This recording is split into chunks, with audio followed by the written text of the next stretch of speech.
أنا الشاعر والفنان محمد عبد المنعم محمود، عضو مجلس إدارة جمعية محب الموسيقار فريد الأطرش. بعمل حاجة اسمها الرسم بالكلمات والأشعار للوحات اللي هي بتشدني.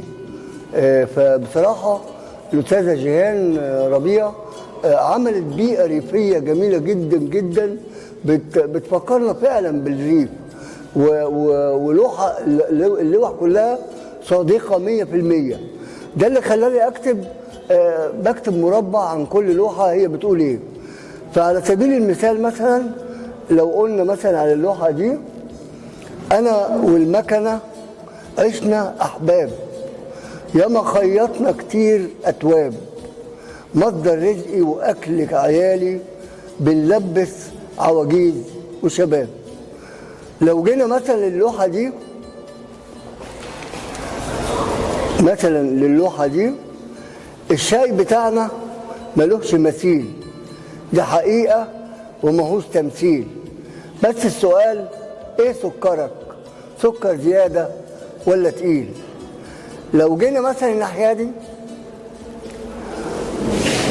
دي الحياة الريفية.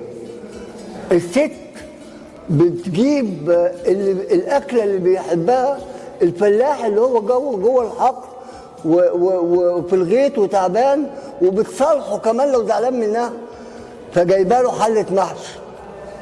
بتقول له ايه؟ جايه لك وبحله محشي، اكله جميله وما بترجعش، والحله سخنه على راسي، زعلك مني ده ما ينفعش. دي الحياه. لو جينا مثلا للقمح، اللي بتحمل هم القمح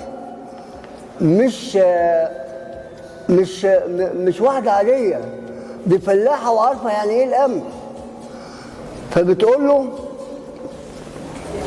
القمح ده قمحنا،